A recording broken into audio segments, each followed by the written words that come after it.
Ngayong araw nga pala mga pare ko nagpunta kami sa isang napakaganda at historical na isla. Siyempre nayaya ulit tayo ng isang tropa na mangisda, magluto at mag food trip. Kaya tara, samahan nyo kami. Let's go! For today's video nga maaga na naman naging si paring Rodman nating Siyempre hindi halatang excited tayo dyan kasi nasabihan tayo ng isa na naman nating malapit na kaibigan na isasama niya daw tayo sa pangingisda. Siyempre usapang pangangawil yan at saka content yan. Siyempre palag-palag tayo dyan. So sobrang excited ko nga sobrang aga kong nagising dyan. Tignan nyo 4:50 pa lang. Pero alas 5 talaga yung usapan namin Kaya nga medyo nagmamadali na rin ako niyan kasi baka mamaya naghihintay na yung kasama natin dyan. Pagbukas ko nga ng pinto napakadilim pa kasi sobrang aga pa naman talaga niyan. Sabi din kasi nung nag-aya sa atin dyan, Rodman, baka nung oras ka na dumating at tanghaliin tayo. Pagdaan ko nga sa iskinita nila may nakita akong dalawang maliwanag na mata. Nagulat ako paglapit ko, pusa pala, kinabahan talaga ako. Tapos pagtakbo niya naging baboy ramo. Ayun, kinatay ng lasinggero. At yun, pagdating ko nga kay paring Tatsi, buti naabutan ko pa siya. Naabutan ko pa siyang tulog pa siya. Kaya nga nagmamadali na rin kami niyan. Pero inabot pa rin kami ng liwanag dyan. Filipino time nga naman talaga. Yan nga pala si paring Tats, yung owner ni Dameg. Sheesh, Dameg, owner, English, ay! Nang naibaba nga namin yung bangkay, agad-agad na kagad kaming umalis. Babay muna, bawal. Saan papunta?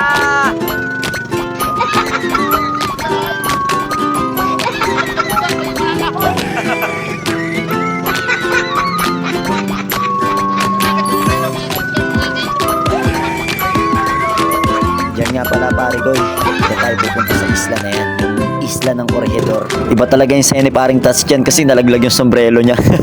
Medyo matagal din bago tayo nakarating kasi medyo malakas yung alon kasi amihan na nga pala mga pare ko. Hindi pwedeng hatawin yung bangka kasi hindi naman kalakihan yung daladala nating bangka. At isa pa, maliit lang din kasi yung makina nito. Kung titignan nyo mga pare ko, ang ganda ng rock formation dyan sa gilid ng Corregidor. Simula talaga nung nag-vlog ako, ang galing ko na kasi yung mga natatago kong English, nailalabas ko na Magsusulit ng bangka dyan.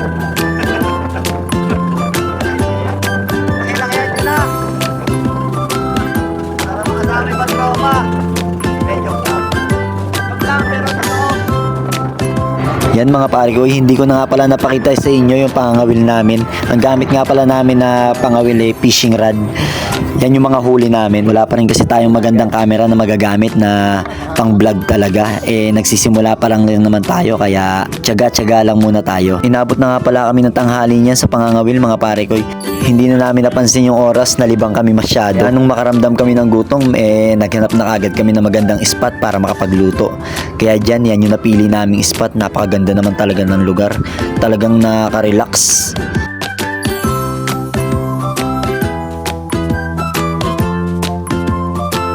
Diyan na rin namin napili magluto. Nagparingas lang dyan si paring Tats tapos nag-vlog. Ayan po.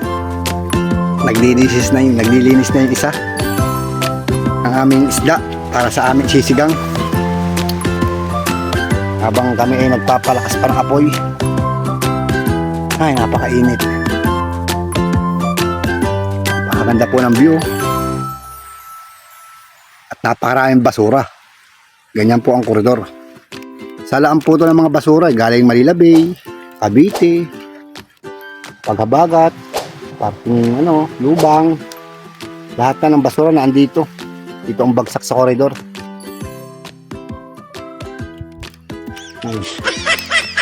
Maya na lang po ulit. Update po namin kayo ulit. Isip lang muna tayo mga pare. Huli natin na alas. Nakahalian. Wala naman kami. Parang kasama kasi ito talaga. Nang makapagparingas nga sinimulan na namin isalang yung kaldero. Nag-ala boy scout na kami dyan. Nilagay na namin yung mga daladala namin ingredients. Tapos inilagay na namin yung isda. Sinigang na lapu-lapu nga pala yung luto namin dyan mga pare ko. Napakasarap niyan lalo at sariwa. Sana sa susunod na pagpunta namin dito kasama ng ibang tropa para mas masarap ang food trip. Kaya tara, kain tayo. Pare ko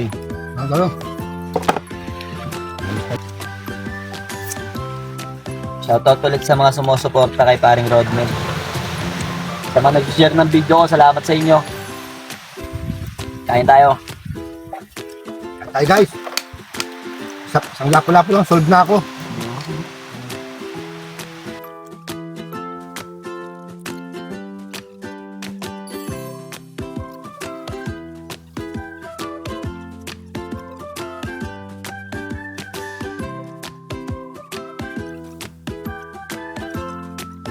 Pagtapos nga namin kumain napagpasyahan namin na sumubok mga wheel sa iba namang spot.